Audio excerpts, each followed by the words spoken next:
शुरू करी। नमस्कार, good afternoon.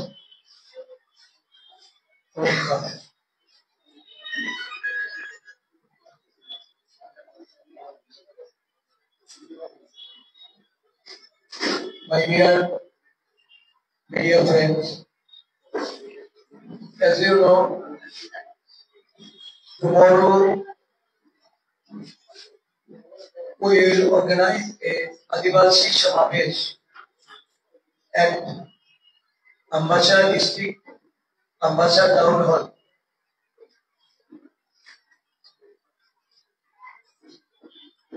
We are very glad to express our gratitude, our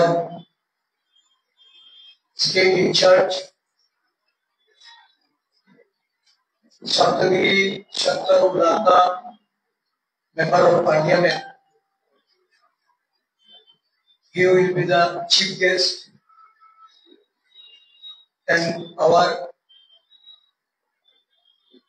All India Adivasi Congress Chairman,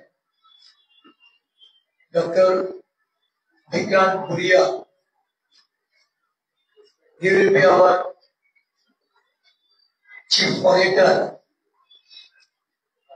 Our CWC member, Mr. Sudeep Rai Verma, also guest of honor.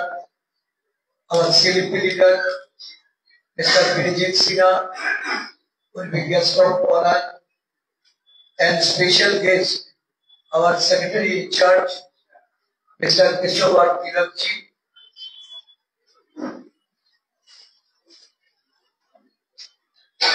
We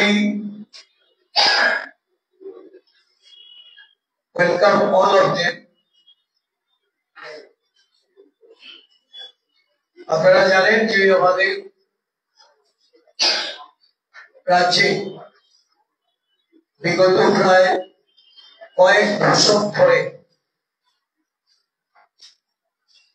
একটা সময় অতীতে এখানে একটা সরকার ছিল যাদের পরিবর্তনের পরিস্থিতিতে সর্বভারতীয় ক্ষেত্রে যেমন বিজেপি সরকার, আমাদের রাজ্যেও বিজেপি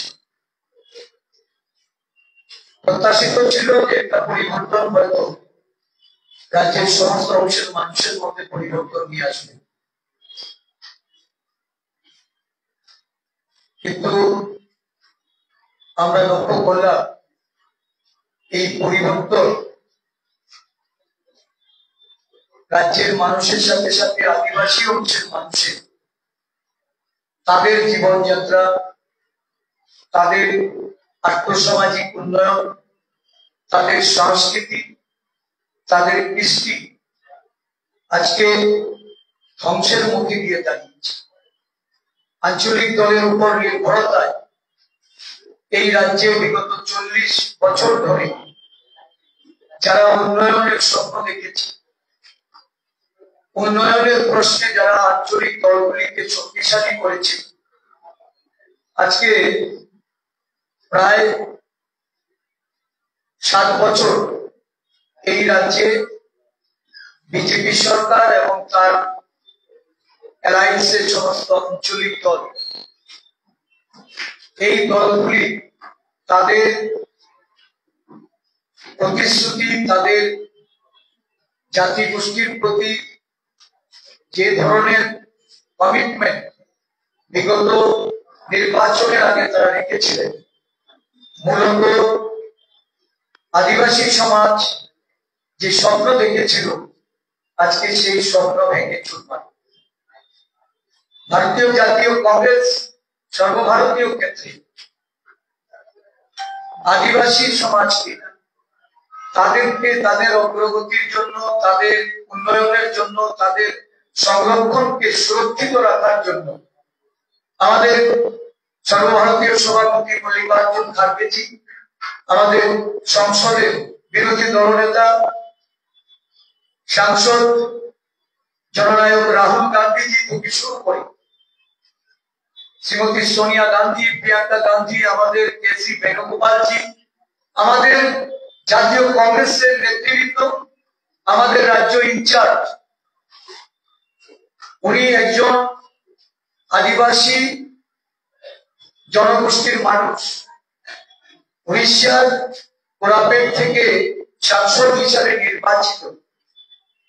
আজকে আমরা ওনার নেতৃত্বে এই রাজ্যে আদিবাসীদের স্বার্থ রক্ষার্থে যে লড়াই, এই লড়াই আমরা সর্বভারতীয় নেতৃত্বে তাদের নির্দেশ ক্রমে এবং সন্তগিরি উলাপাতজির ওনার প্রদর্শিত পথে এই রাজ্যের আদিবাসী কংগ্রেস সারা রাজ্য জুড়ে এই বঞ্চনার বিরুদ্ধে আদিবাসী সমাজে তাদের যুবক যুবতী, তাদের উন্নয়ন, তাদের রোজগার এবং এই যে আমাদের পার্বত্য অঞ্চলে সামগ্রিক আইন শৃঙ্খলা থেকে শুরু করে আজকে যে বর্তমান পরিস্থিতি, যে অরাজক পরিস্থিতি, এই পরিস্থিতি থেকে পরিত্রাণ পেতে আমরা এই লড়াই আমরা শুরু করেছি এবং এই আদিবাসী সমাবেশ এই রাজ্যের একটা ঐতিহাসিক রূপদান করার জন্য আমাদের আদিবাসী কংগ্রেসের সমস্ত নেতৃত্ব তারা মাঠ বসে বেরিয়ে আজকে আগামীকালকে সব আমবাসায় এসে জড়ো হচ্ছে। এই অবসরে আজকে আমাদের মধ্যে উলাকাজি এসেছেন। উলাকাজি এই সমাবেশকে আরো কিভাবে সাফল্যমণ্ডিত করা যায় এবং উপস্থিত নেতৃবৃন্দকে আরো উচ্ছ্বসিত করে আগামী দিন এই রাজ্যে জেলা পরিষদে তাদের এখানে অবনয়ন এবং আদিবাসী সমাজের যে বঞ্চনা, তাদের এই উপজাতি স্বশাসিত এলাকা জেলা পরিষদের যে অবনয়ন, তাদের ম্যাল অ্যাডমিনিস্ট্রেশন, অপশাসন এবং এই রাজ্যে আদিবাসী সমাজকে তার থেকে পরিত্রাণ দিতে ভারতীয় জাতীয় কংগ্রেস ত্রিপুরা শাখা এই রাজ্যে কাজ শুরু করেছে। এটাকে আগামী দিন আরো বেগবান করার জন্য আমাদের যে উপজাতি স্বশাসিত জেলা পরিষদের নির্বাচনকে আরো কিভাবে আমরা এই রাজ্যে আদিবাসী সমাজের মানুষকে একত্রিত করে আমরা এগিয়ে যেতে পারি, শক্তিশালী নির্বাচনী লড়াই আমরা হতে পারি, সেই লক্ষ্যকে সামনে রেখে আমরা সমাবেশে যাচ্ছি। আমি এখানে আমাদের সন্তগিরি উলাপাতজি এখানে হয়েছে, আমি অনুরোধ করব আজকের এই সাংবাদিক সম্মেলনে উনি আপনাদের সামনে মূল্যবান বক্তব্য তুলে ধরবেন এবং ডিকেটের পর ডিকেট আদিবাসীরা কিভাবে লাঞ্ছিত বঞ্চিত হচ্ছে সেই বিষয়গুলির প্রতি উনি দৃষ্টি আরোপ করবেন। আমরা একটা প্রেস নোটে আপনাদের সেই বিষয়গুলি তুলে ধরবো। উনি আপনাদের কাছে একটা শর্ট নোট দিয়ে আপনাদেরকে অবহিত করবেন।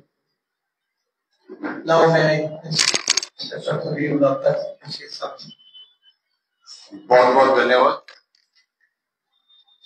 इस प्रेस वार्ता में उपस्थित हमारे प्रदेश कांग्रेस कमेटी के सभापति श्री आशीष शाह जी, नए नियुक्त सीएलपी लीडर श्री बिरजू सिन्हा जी, हमारे साथी श्री किशोर तिलक जी, मंच पे नेतागण एंड प्रेस के हमारे सारे भाइयों बहनों, आप सबको यहाँ पे बहुत बहुत स्वागत।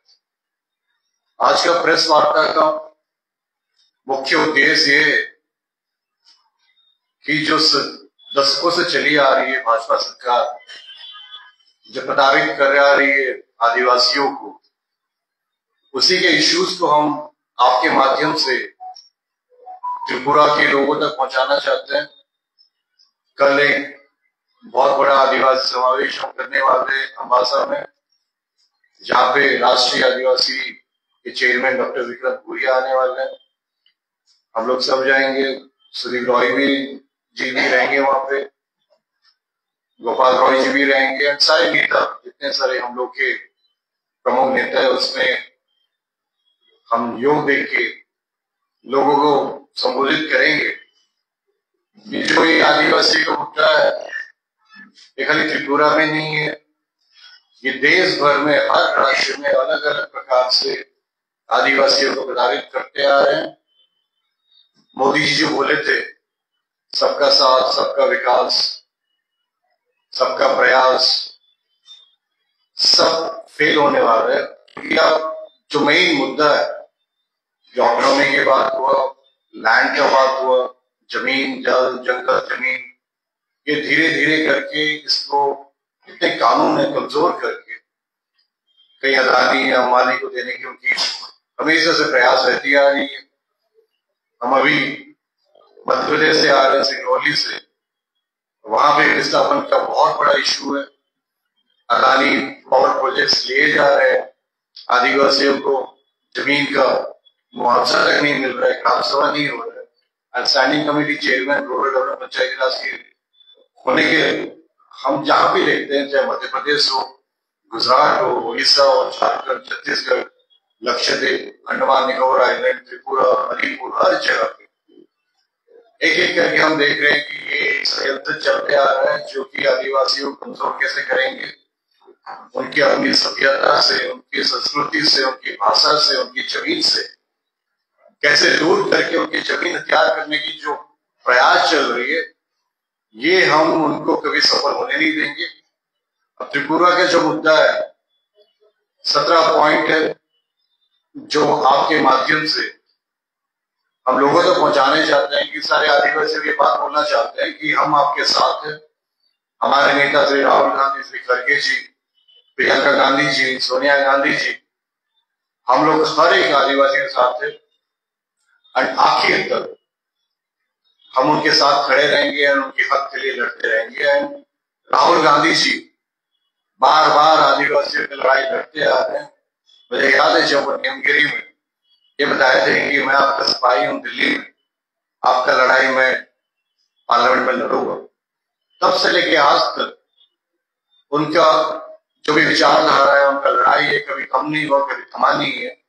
भारत जोड़ो यात्रा, भारत न्याय यात्रा, दोनों में भी वो जितनी आदिवासी की समस्या होगा वो लगातार उठाते आ रहे। आज ही की बात है कि वो मध्य प्रदेश, गुजरात, राजस्थान एंड छत्तीसगढ़, ये 4 राज्य के आदिवासी प्रमुख नेताओं से वो मिले, उनसे संवाद किए, उनकी समस्या समझने की कोशिश की है। तो ये 17 बिंदुएं हैं।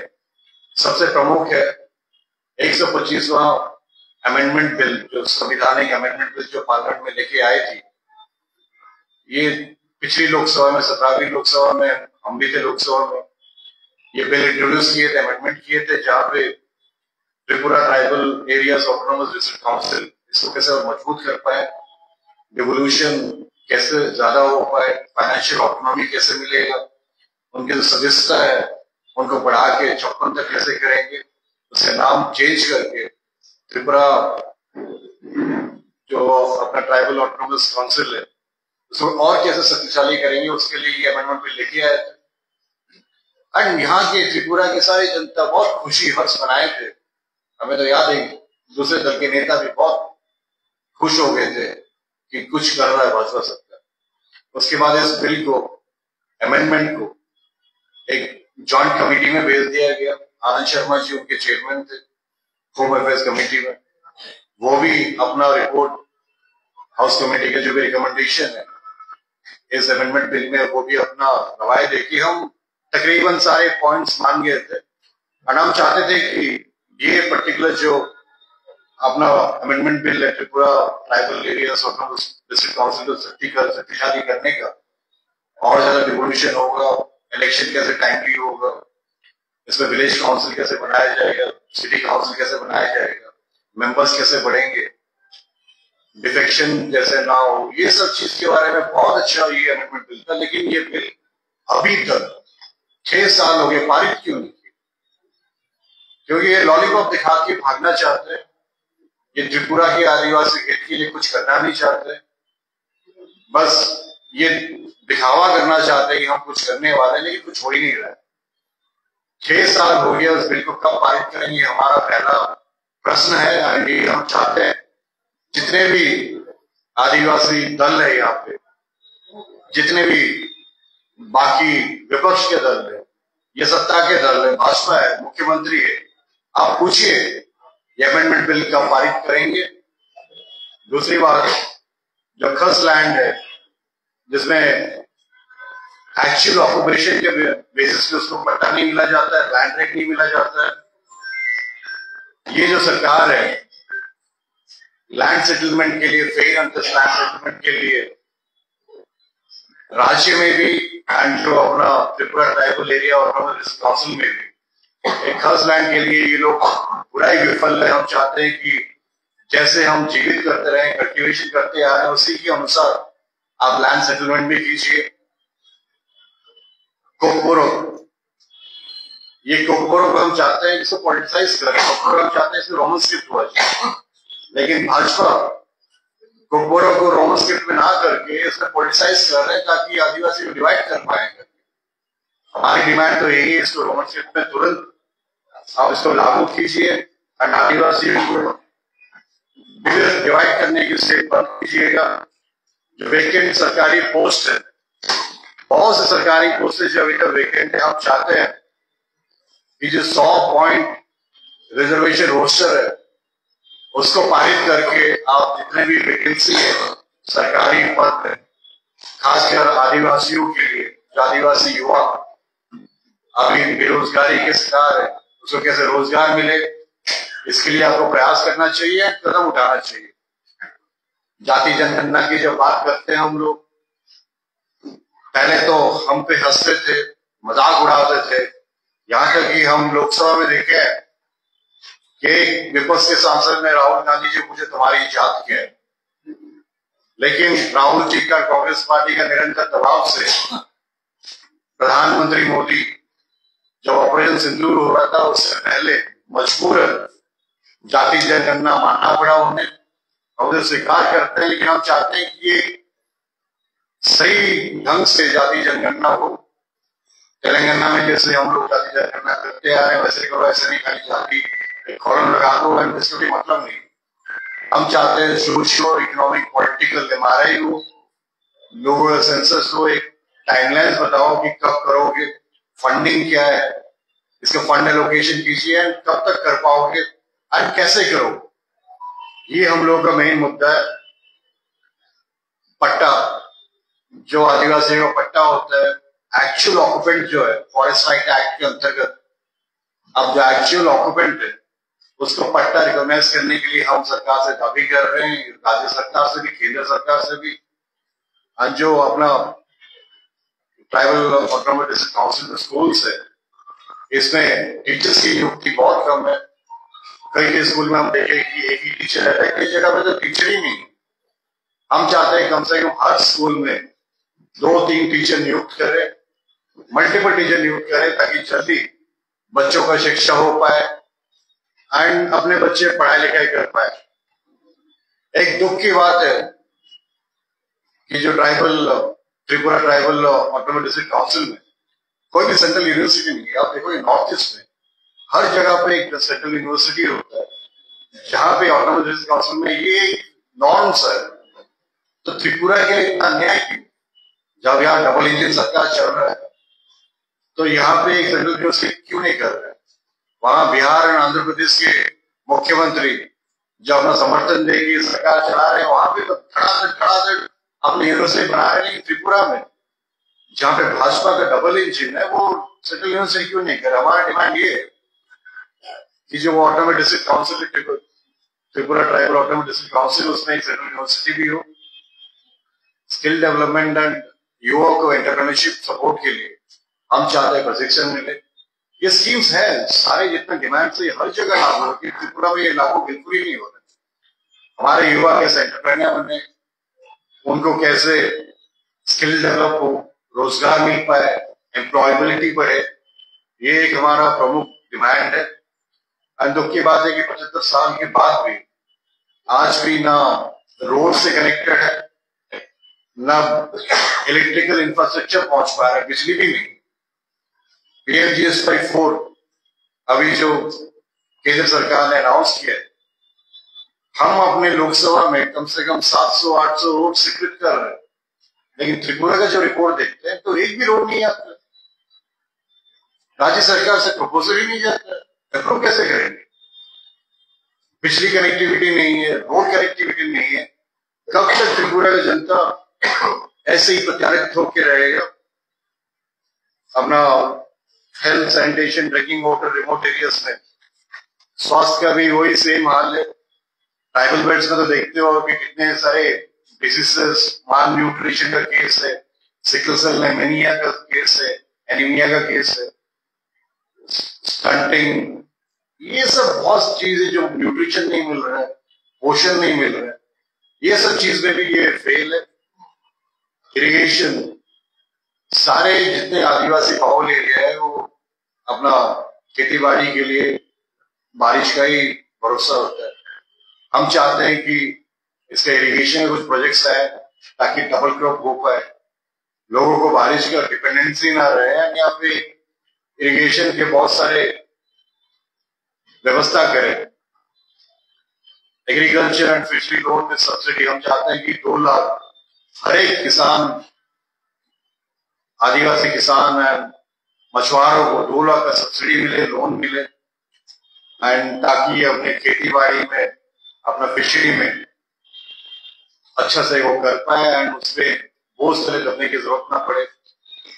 एक प्रमुख डिमांड हम लोग का वही है कि जितने आदिवासी बच्चे हैं इनका एक हॉस्टल का जो मेट्रो सिटीज है, आप देखोगे अन्य राज्य भी करते हैं, बैंगलोर हो गया, हैदराबाद हो गया, आपके दिल्ली हो गया, कलकत्ता हो गया।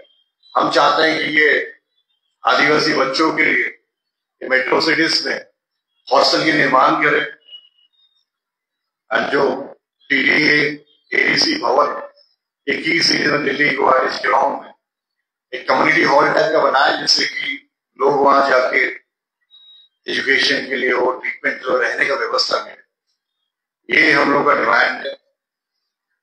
एंड जो एक मदर टंग का मेन इशू आता है ट्राइबल एरिया में, हम लोग को ये है कि हम लोग मदर टंग हिंदी या बंगाली नहीं होता है। हम लोग का मदर टंग, हम लोग का ट्राइबल भाषा होती है, बोली जाती है। जैसे हम जहां से आए वहां पे कोई भाषा होता है, कई जगह पे सौरा भाषा होता है। ऐसे ही चकमा भाषा में प्राइमरी लेवल में आप जब चकमा भाषा में आप शिक्षित नहीं करोगे तो ड्रॉप आउट करने के चांसेस बहुत ज्यादा बढ़ जाता है कि बच्चों को समझ में नहीं आता। एंड ये चीज हम देखें हर आदिवासी क्षेत्र में ये समस्या है कि जो प्राइमरी एजुकेशन होता है अगर मदर टंग में नहीं होता है तो बच्चे आराम से सीख नहीं पाते हैं, ड्रॉप आउट होते हैं। तो हम चाहते हैं कि चकमा भाषा में और माइनॉरिटी लैंग्वेज में, ट्राइबल डायलेक्ट्स में प्राइमरी एजुकेशन में आप चकमा भाषा के प्रयोग करें। जो 17वीं और आखिरी पॉइंट है, एक धलाई डिस्ट्रिक्ट में हम चाहते हैं कि एनईआई ग्रिड्स, एनईआई जीआरआई एचएमएस, ये एक टर्सरी केयर सेंटर जैसे शिलांग में है, उस टाइप का एक क्वालिटी हेल्थ केयर, एक सुपर स्पेशलिटी हॉस्पिटल धलाई डिस्ट्रिक्ट में हम चाहते हैं कि सरकार करे। ये 17 पॉइंट्स है जो मैं आपको ऑलरेडी शेयर भी कर दिया हूं, लेकिन हमारा मेन है कि जितने आदिवासी प्रताड़ित हो रहे त्रिपुरा में, अगर हम देखें तो बाकी राज्य के मुताबिक यहाँ पे आदिवासियों पे बिल्कुल फोकस ही नहीं हो रहा है। और हम चाहते हैं कि इनका लड़ाई, आप देखोगे कितने साल की लड़ाई के बाद अपना जो ऑटोनॉमस डिस्ट्रिक्ट काउंसिल है, ये बहुत संघर्ष लड़ाई 60 से चलते आ रहा है, 60, 70 से चलते आ रहा है। 80s में बड़ी मुश्किल से हम लोग को 6 शेड्यूल में इंक्लूड किया गया है, बट वो ऑटोनॉमस डिस्ट्रिक्ट काउंसिल पावरफुल ही नहीं है, पैसे ही नहीं है, डिवोल्यूशन नहीं है, फाइनेंस कमीशन का दखलंदाजी नहीं है। इसमें मेनली कैसे डिवोल्व करेगा, क्या क्या सब्जेक्ट्स होगा, इसके मेंबर्स इतने कम है, इलेक्शन नहीं होता टाइम पे, एंड वो पावर क्या है उसमें। ये सब चीज पे हम चाहते हैं कि जो केंद्र सरकार ऑलरेडी कर चुकी है, गाड़ी दे चुकी है, चक्का दे चुकी है, बस पेट्रोल डालने की बाकी है। और हम चाहते हैं ये सरकार, राज्य सरकार और केंद्र सरकार इस पर ध्यान दे। हमारी कल समावेश है जिसमें ये सारे पॉइंट उठाएंगे, अगर पॉइंट्स का समाधान नहीं हो तो रास्ते में उधर के आंदोलन करने से भी पीछे नहीं रहेंगे। और ये चेतावनी है दोनों राज्य सरकार, मुख्यमंत्री जी को और केंद्र में प्रधानमंत्री, गृह मंत्री को कि ये आदिवासी पे अत्याचार करना बंद कीजिए। आपका जो स्लोगन है सबका साथ, सबका विकास, सबका प्रयास, कहाँ जाए? सबका विश्वास आएगा कब? जब आप आदिवासी पद्धति दिखाते आ रहे हैं, जब तक आप काम नहीं करोगे, ये सारे पॉइंट्स आप पूरा नहीं करोगे, तो कांग्रेस पार्टी, हमारे सारे कार्यकर्ता, हमारे नेता सब सड़क पे उतर के विधानसभा से लेके संसद तक ये सारी बात उठाएंगे, जब तक कि हमारे आदिवासी भाई बहनों का उनका जो हक है उनको मिलता नहीं। यही बोल के मैं आप सबको उन्हें बहुत बहुत धन्यवाद देना चाहता हूँ कि आप शॉर्ट नोटिस पे आए। आगे के कार्यक्रम हम कल समावेश के बाद आगे का क्या विवरण होगा ये डिसाइड करके हम आपको सूचित कर देंगे। आप लोगों का कोई प्रश्न है तो आप पूछ सकते हो। बहुत बहुत धन्यवाद।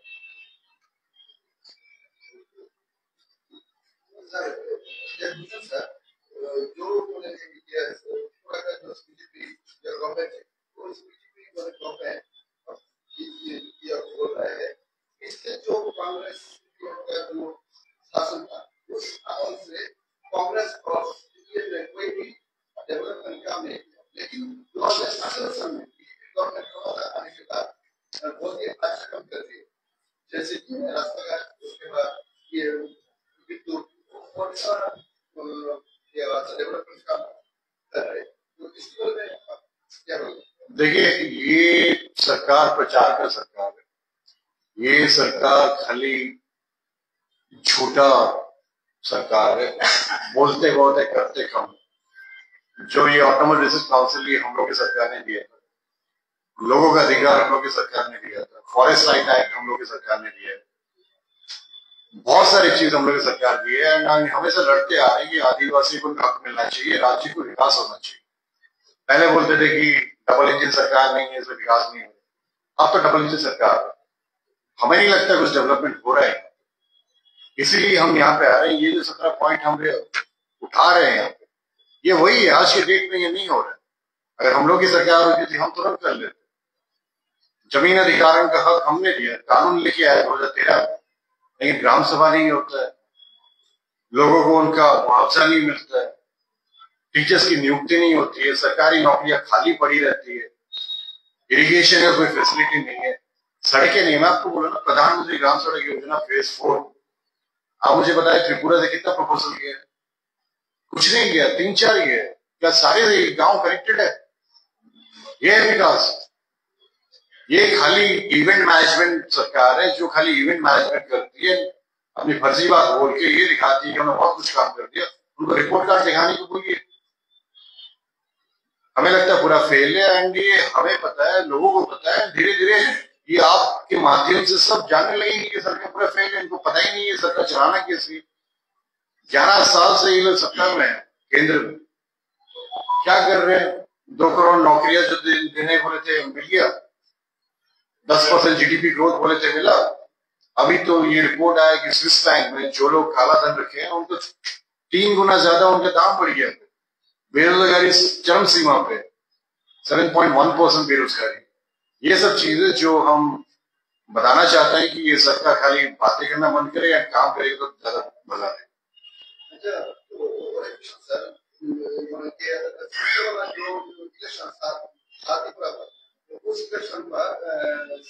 कांग्रेस और सीपीएम एक साथ जुड़ करके, लेकिन अंतिम या जो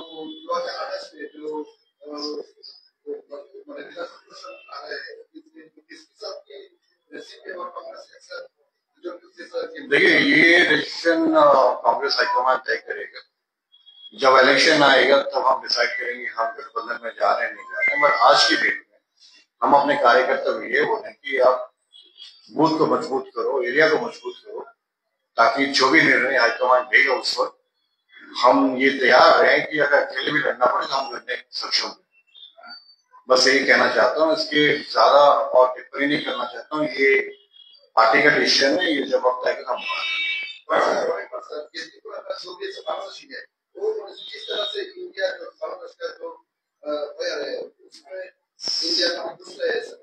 क्या बोलेंगे इसके बारे में?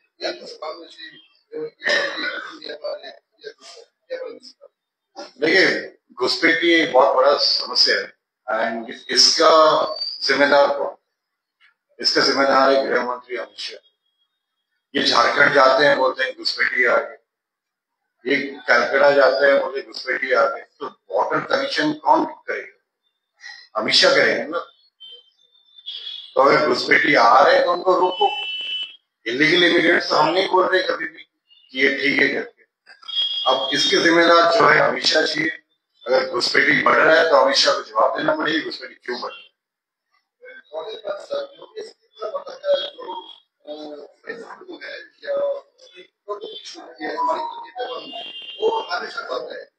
कांग्रेस में कोई भी डेमोक्रेसी नहीं है और कांग्रेस जो बोलते हैं वो झूठ बोलते हैं। क्या बोलेंगे? कौन कौन बोल रहा है? सर मास्टर जो सुप्रीम है ये खुद झूठ किया वो हमेशा बोलते हैं कांग्रेस जो बोलते हैं झूठ बोलते हैं वो कोई हिसाब नहीं करता। ये क्या बोलेंगे? देखिए कौन क्या बोल रहे हैं उसमें हमें कोई बोलने की आवश्यकता नहीं है। उनको शुभकामनाएं देते हैं कि अपना वो काम करें, हम अपना काम करें। Thank you.